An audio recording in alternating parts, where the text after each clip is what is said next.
प्यारे विद्यार्थियों, मैं अमित शुक्ला आप सबका आज की क्लास में स्वागत करता हूं। पिछली कक्षाओं में हमने ठोस अवस्था के बहुत से टॉपिक पढ़े हैं। आज हमें एक और टॉपिक पढ़ना है जिसका नाम है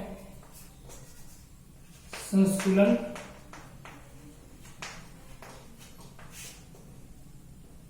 क्षमता।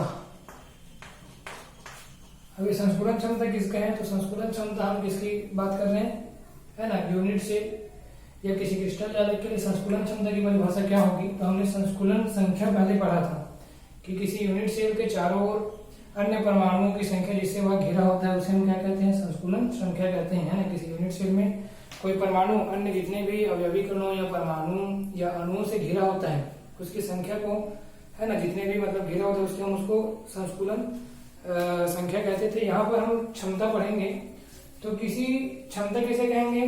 तो किसी यूनिट सेल के कुल आयतन का, है ना, या प्रतिशत में ले सकते हैं। तो किसी यूनिट सेल के कुल आयतन का वह प्रतिशत भाग जो किसी इकाई सेल द्वारा घेरा जाता है, मतलब किसी यूनिट सेल में कितने परमाणु घेरेंगे, है ना, उसे हम क्या कहेंगे? उसकी संतुलन क्षमता कहेंगे।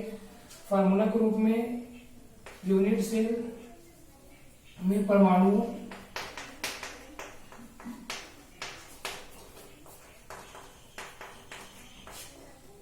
है ना, परमाणु का आयतन या एक परमाणु का ले सकते हैं बटे यूनिट सेल का कुल आयतन into 100। मतलब किसी यूनिट सेल के कुल आयतन या यूनिट सेल के आयतन का वह प्रतिशत भाग जो अन्य अवयवी कणों, आयनों या परमाणुओं द्वारा घेरा जाता है। मतलब यूनिट सेल, कुल यूनिट सेल, एक बड़ा यूनिट सेल है, उसका कुल आयतन है, उसमें से कितने अणु या परमाणु घेर रहे हैं, है ना, उसका जो प्रतिशत भाग है वह क्या कहलाता है? संतुलन क्षमता कहलाता है। मतलब अगर हम सरल घनी सेल के, है ना, सरल घनी सेल के संतुलन क्षमता की बात करें, सरल घनी सेल के लिए इसको निकाल लेते हैं, है ना। सरल घनी सेल का संतुलन क्षमता या संतुलन गुणांक भी कहते हैं इसको, संतुलन गुणांक। तो सरल घनी सेल का अगर संतुलन गुणांक निकालना है तो सरल घनी सेल में, है ना, यूनिट सेल के परमाणु का आयतन, यूनिट सेल के परमाणु का आयतन, तो यहाँ पे यूनिट सेल के परमाणु का आयतन है यहाँ पे, है ना। तो सरल घनी सेल का संतुलन गुणांक अगर निकालना है तो सरल घनी सेल में जो परमाणु है ना, उसका आयतन और बटे यूनिट सेल का कुल आयतन। तो जैसे सपोज फॉर एग्जांपल हम एक सरल घनी सेल ले लेते हैं, है ना, ये एक सरल घनी सेल है, ये एक सरल घनी सेल ले लेते हैं। यूनिट सेल में जो अवयवी कण है, अणु, परमाणु या आयन कैसे होते हैं? गोलाकार होते हैं। तो इसकी त्रिज्या स्मॉल आर और इसकी त्रिज्या भी स्मॉल आर, और यहाँ से यहाँ तक की जो भुजा है उसकी लंबाई ए ले लेते हैं, ठीक है। तो यूनिट सेल के परमाणु का आयतन, है ना, तो सरल घनी सेल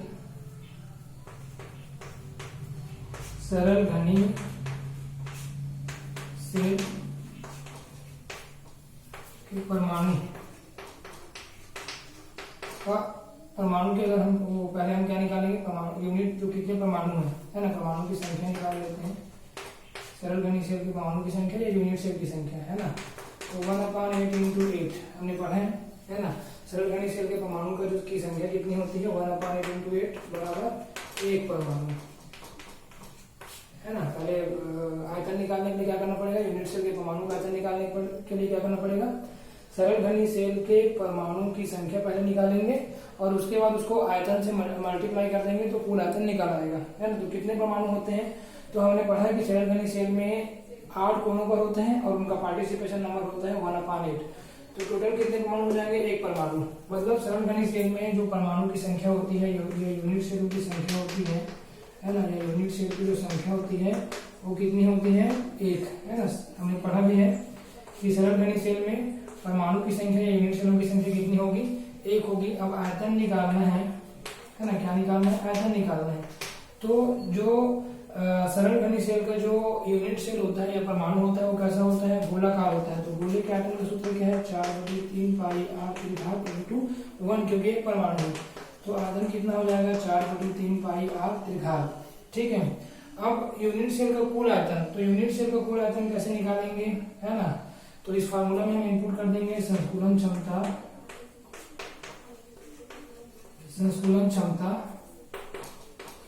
या गुणांक बराबर, है ना, यूनिट सेल के परमाणु का आयतन कितना निकला 4/3 पाई r त्रिघात बटे यूनिट सेल का कुल आयतन कितना होगा 1/3, क्योंकि यूनिट सेल कैसा है घनाकार, है ना, पूरा फुल यूनिट सेल या इकाई कोशिका कैसा है घनाकार है ना, तो घन का आयतन क्या होगा 1/3, है ना।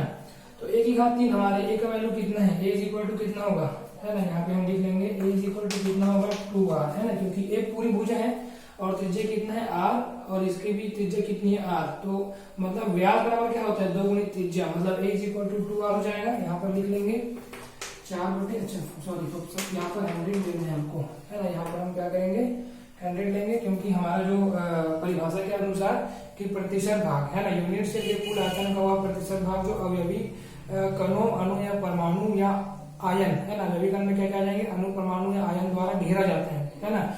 यूनिट सेल के कुल आयतन का वह प्रतिशत भाग जो अवयवी कणों द्वारा घेरा जाता है उसे हम क्या कहते हैं संतुलन क्षमता कहते हैं। तो यहाँ पर हमें इंटू 100 करना पड़ेगा, तो 4/3 पाई r त्रिघात इंटू 100 और यहाँ पर आ जाएगा 1/3 मतलब 2r/3, है ना, मतलब क्या आ जाएगा, इसको मैं यहाँ लिख लेता हूँ, ठीक है, ये आ जाएगा आपका 4/3 पाई r त्रिघात बटे 8 r त्रिघात इंटू 100, ठीक है। इसको आप लोग सॉल्व कर लीजिएगा, आपके लिए होमवर्क है। 4/3 पाई का वैल्यू 22/7 रख लीजिएगा, है ना, 4/3 into 22/7 into 100 upon 8 is equal to, ये वैल्यू जो आएगा मैं लिख देता हूँ, यह जाएगा 52.36%, है ना। तो ये हो जाएगा संतुलन क्षमता संतुलन गुणांक किसके लिए सरल घनी सेल के लिए। क्वेश्चन ऐसे भी आ सकता है एग्जाम में कि सरल घनी सेल के संतुलन गुणांक की गणना कीजिए। तो आपको सबसे पहले परिभाषा लिखना है कि संतुलन क्षमता या संतुलन गुणांक क्या होता है। तो किसी जो यूनिट सेल है या इकाई कोशिका के कुल आयतन का प्रतिशत व प्रतिशत भाग जो अवयवी कणों द्वारा घेरा जाता है उसे संतुलन क्षमता कहते हैं। फिर आप फॉर्मूला लिखेंगे, संतुलन क्षमता बराबर यूनिट सेल के परमाणु का आयतन बटे यूनिट सेल का कुल आयतन गुणित 100। अब यूनिट सेल में परमाणु का आयतन कैसे निकालेंगे कि एक परमाणु को टोटल कितने हैं, है ना, तो घनी सेल में परमाणु की संख्या कितनी होती है, एक परमाणु, है ना, यहाँ पे ऑब्लिक किया हूँ, मतलब दोनों चल सकते हैं, परमाणु की संख्या लिखे या यूनिट सेल की संख्या लिखे, है ना। तो सरल घनी सेल में जो परमाणु कितना होता है, एक परमाणु होता है। अब आयतन क्या निकालेंगे, तो एक परमाणु का आयतन क्या होगा 4/3 पाई r त्रिघात गुणित 1, क्यों, क्योंकि गोलाकार होता है और गोले का आयतन क्या होता है 4/3 पाई r त्रिघात, ये आपने कुछ पिछली कक्षाओं में पढ़ा है।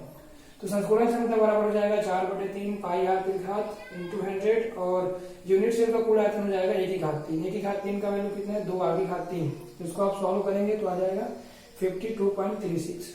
तो इस प्रकार से आप संतुलन गुणांक निकाल सकते हैं।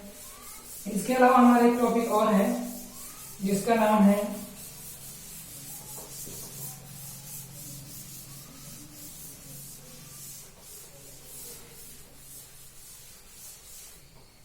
हमारा एक टॉपिक है यूनिट सेल से संबंधित। हमने बहुत सारे क्वेश्चन पढ़े हैं और क्रिस्टल जाल से संबंधित भी क्वेश्चन पढ़े। हमें आज यूनिट सेल का घनत्व भी देखना है। यूनिट सेल का घनत्व आपने पिछली कक्षा में पढ़ा है। घनत्व का जो सूत्र होता है क्या होता है, द्रव्यमान बटे आयतन, है ना। घनत्व का सूत्र क्या होता है, द्रव्यमान बटे आयतन। तो यूनिट सेल का द्रव्यमान बटे यूनिट सेल का आयतन।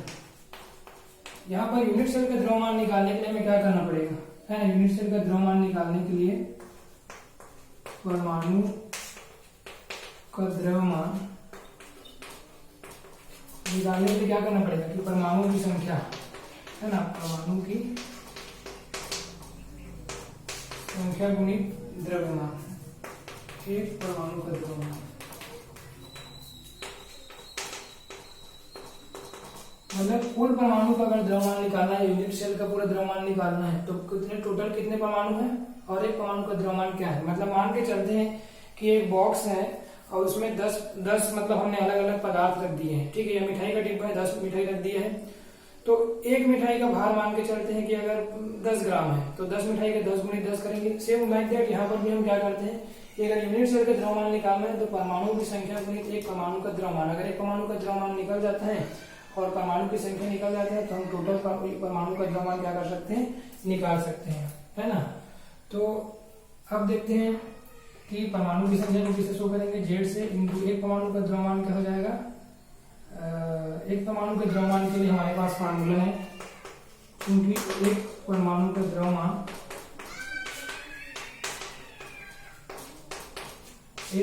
द्रव्यमान बराबर होता है द्रव्यमान बटे एन नॉट, जहाँ पे एन नॉट क्या है, एवोगैड्रो संख्या।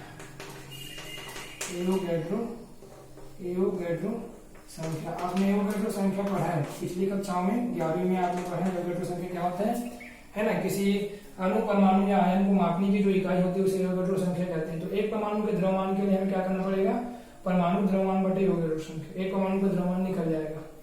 तो इसको ओवरऑल फार्मूला में अगर लिखें तो यूनिट सेल का द्रव्यमान कितना हो जाएगा, है ना, परमाणु की संख्या जेड इंटू एक परमाणु का द्रव्यमान कितना होता है एम इंटू एन नॉट, और बटे आयतन क्या होगा, तो एक ही घात 3, है ना। तो यहाँ पे आप यूनिट सेल का द्रव्यमान भी लिख सकते हैं, है ना, यूनिट सेल का द्रव्यमान। तो सबसे पहले हम लोग फिर से एक बार देखते हैं एक नजर और, यूनिट सेल का घनत्व बराबर यूनिट सेल का द्रव्यमान बटे यूनिट सेल का आयतन, ये फार्मूला हमको पता है, ठीक है। अब यूनिट सेल का द्रव्यमान निकालने के लिए क्या करना पड़ेगा कि परमाणु की संख्या, टोटल कितने परमाणु हैं और एक परमाणु का द्रव्यमान क्या है। तो परमाणु की संख्या को हम शो करेंगे जेड से, एक परमाणु के द्रव्यमान के लिए हमारे पास फार्मूला है एम इंटू एन नॉट, जहाँ पे एम क्या है, द्रव्यमान है ना, एम क्या है, द्रव्यमान है परमाणु का, और जो एन नॉट है वो क्या है, एवोगैड्रो संख्या। एवोगैड्रो संख्या क्या है, हमने पिछली कक्षा में पढ़ा है कि किसी अणु, परमाणु या आयन को मापने की जो इकाई होती है उसे एवोगैड्रो संख्या कहते हैं, है ना। तो यहाँ पर आ जाएगा एक परमाणु का द्रव्यमान बराबर एम, जहाँ पे एम द्रव्यमान है बटे एन नॉट क्या है, एवोगैड्रो संख्या। तो ओवरऑल क्या आ जाएगा, Z into capital M upon N naught, है ना। और यहाँ पर आ जाएगा A3, ए पे पावर क्यूब, है ना, ए क्यूब क्यों लिखा है, ये है आयतन, यूनिट सेल का आयतन का सूत्र। तो जेड है परमाणु की संख्या, एम है परमाणु का द्रव्यमान अपॉन एम नॉट, ये दोनों मिलाकर क्या हो रहा है, एक परमाणु का द्रव्यमान, ठीक है। और ये हो जाएगा परमाणु की संख्या और ये हो जाएगा यूनिट सेल का आयतन। तो ओवरऑल जो घनत्व का जो फार्मूला है किसके, यूनिट सेल, है ना। तो यूनिट सेल का जो घनत्व है ओवरऑल, है ना, यूनिट सेल का जो घनत्व है ओवरऑल क्या होगा, जेड इंटू एम बटे ए क्यूब इंटू एन नॉट, जहाँ पे जेड परमाणु की संख्या, एम परमाणु का द्रव्यमान बटे ए की घात 3 यूनिट सेल का आयतन, यूनिट एन नॉट है एवोगैड्रो संख्या। तो इस प्रकार से आप निकालेंगे यूनिट सेल